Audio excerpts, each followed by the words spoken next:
Hello, everybody, and welcome back to Read and Reread. I am Angelia, and it is time for Friday Reads on October 18th.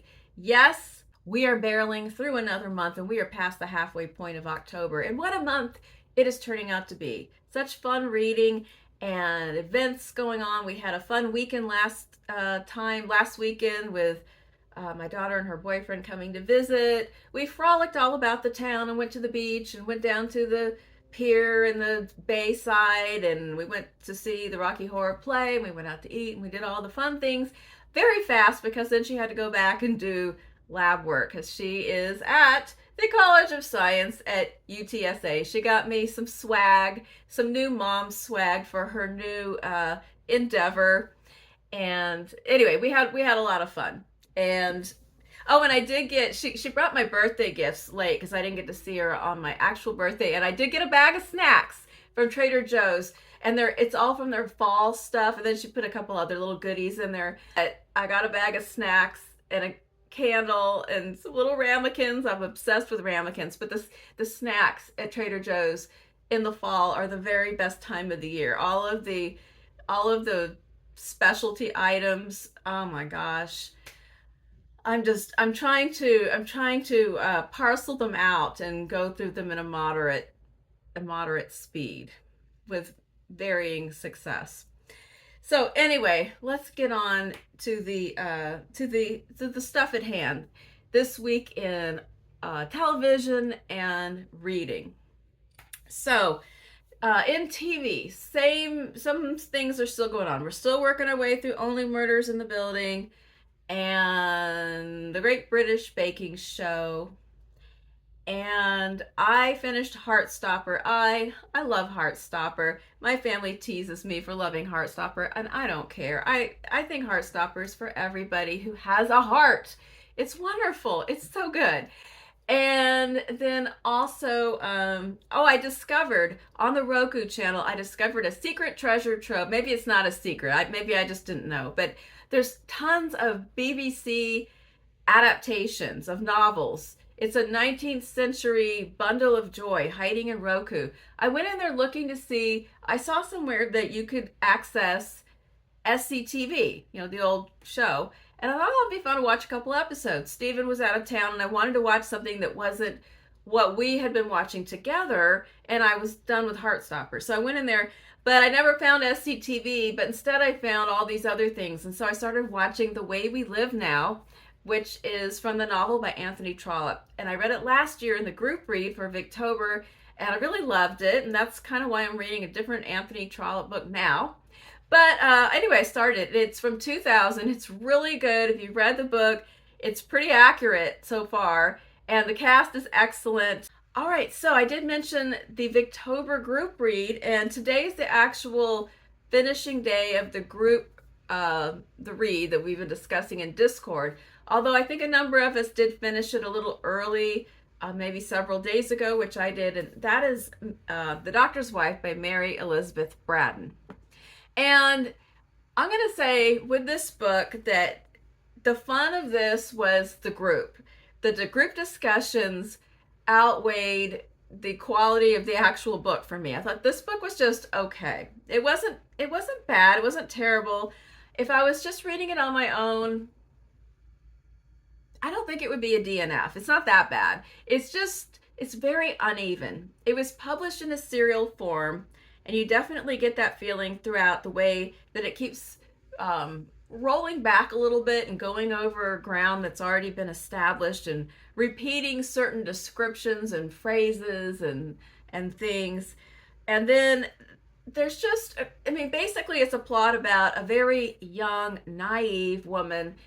She's a teenager. She's not a woman. She's just a girl, and she loves sensational novels, and her mind is just full of all of the romantic and adventurous plots that are so much in contrast to her actual life, where her family is, let's just say they're compromised in financial and other ways, and she ends up having a job as a governess, and she just has this dream life where she's reading these books and thinking about all the things that she could be and that she could do, and she marries someone that she does not love. Now, the back of the book makes it sound like she marries some kind of awful guy, because it says she's trapped in a marriage to a man incapable of understanding her imaginative life. This is true, but he's not really a bad guy. He's very dull and unimaginative, but he's a good guy. I mean, he cares for her. He falls in love with her because she's pretty. He's also pretty immature. He's a doctor. He's very dedicated to his work. He doesn't have a very expansive thought of what his wife should be except in his house and looking pretty. And he doesn't really bother to get to know her. She doesn't bother to get to know him. He's crazy about her, but not in a way where he really knows and sees her. She just kind of tolerates him. They should not have gotten married. They were warned about this by multiple characters, but they did it anyway, each for their own reasons. And then she doesn't really have anything to do, because there's a housekeeper and a groundskeeper, and so she just keeps reading her books and fantasizing, and she meets someone who kind of becomes the focus of her fantasies. And then he's a whole mess of his own. And so we have this kind of will they, won't they situation that kind of ensues. So that's all I'm going to tell you about the story. There's some really good side characters that are underused. They were introduced. You think, oh, I like this person. And then they vanish for chapters and chapters and chapters. There's a young writer who's funny and interesting, who's a friend of the doctor. And then he's gone for many parts of the book. He comes back, you go, oh, good, here he is. And then he's gone again. There's a side plot about her family that sounds really intriguing, and then it disappears until almost the end of the book. So it's structurally, there are problems, but I had a lot of fun in the discussion. The other book that I finished was my latest installment in the Tales of the City series. This is Significant Others by Armistead, Maupin. And this one, it wasn't, I mean, I guess I have to read the whole series to comment on what was the best or the worst. This is fine. It wasn't an outstanding novel. It wasn't the silliest one that I've read. They all have kind of silly plots. This one was kind of middle of the road as far as the plot goes. And I can't tell you too much about the progression of events for the characters without it being spoilers, if you might go back and read the series. But we're in the mid 80s at this point, and pressures and events of the day do factor into each of the novels. So at this point, they're talking about Reagan and Bush and conservative pressures against LGBTQ community, the AIDS crisis continuing. I think what I liked best about this particular installment is that the focus was on the friendship between Brian and Michael. And these are characters that have been in the books the whole time. Michael's really probably my favorite character in the series, Michael Tolliver. And when the book begins, Michael and another character, Mona, are best friends and roommates. And Mona is kind of off camera for a lot of the series because she moves away. And so Michael forms a really close friendship with Marianne, who moves into town, moves into their apartment building. And their friendship is the heart of some of the other books. But Brian also lives in this apartment building, and he's actually gone through a lot of character growth. He's from the very beginning, this isn't a spoiler, he's a bartender who used to be a lawyer who just decided the corporate life was not for him. He wasn't into that stress and tension and pressure, and he just sets that all aside and becomes, he's a bartender or a waiter. And then I won't tell you what he's doing at this point because it'd kind of be a spoiler about the progression of other relationships. But in this particular book, it's about Michael and Brian, because Marianne is consumed with her career. She's very busy all the time. And Michael and Brian have always been friends, and that friendship has grown. Brian has been supportive of Michael through some really difficult times in his personal life. And in this juncture, Michael gets to return the favor and really be there for Brian during a rough patch that corresponds to the number of days covered in this book. And I think that their friendship is a type of friendship that is underrepresented in books and movies and TV, of a straight man and a gay man. And you get tons and tons of stories about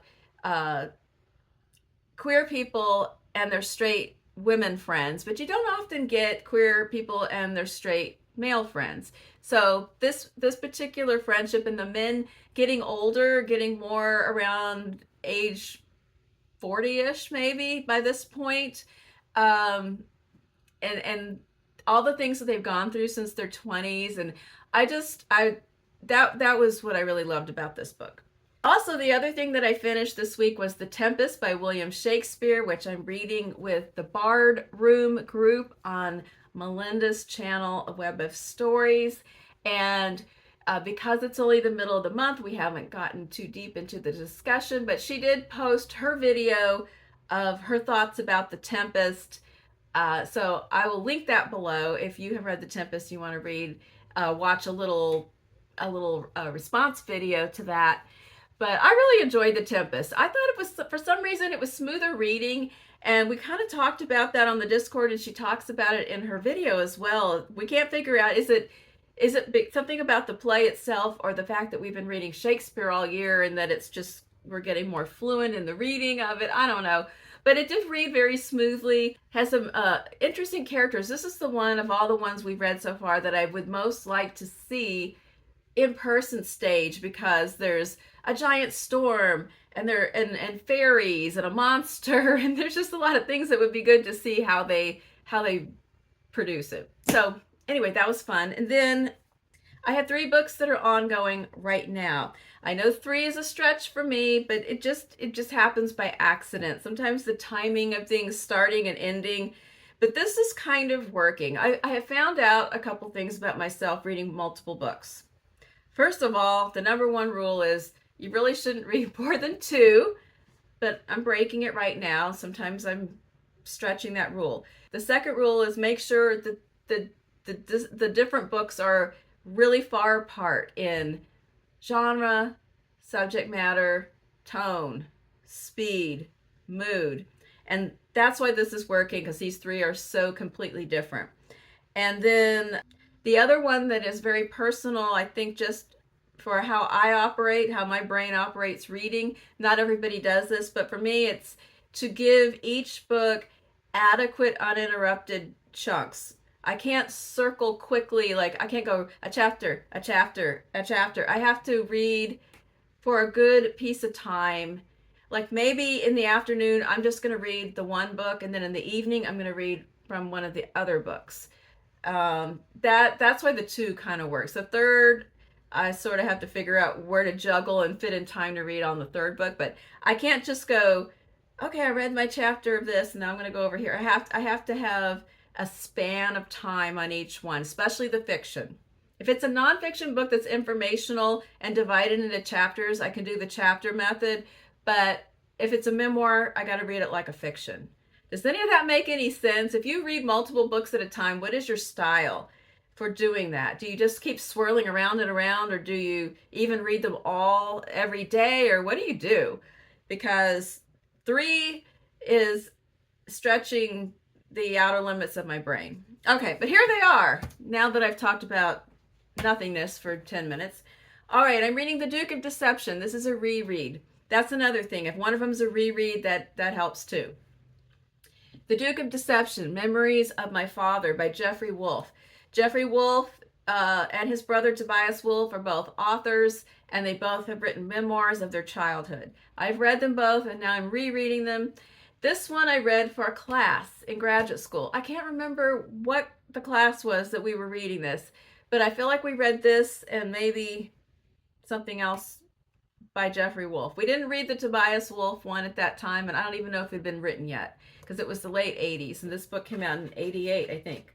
So maybe it was a new release. But anyway, this is about Tobias Wolff, and in his childhood, he was the older brother by several years, and his dad was just such a con artist. His dad was a con artist, a swindler, a borrower, and not payer backer.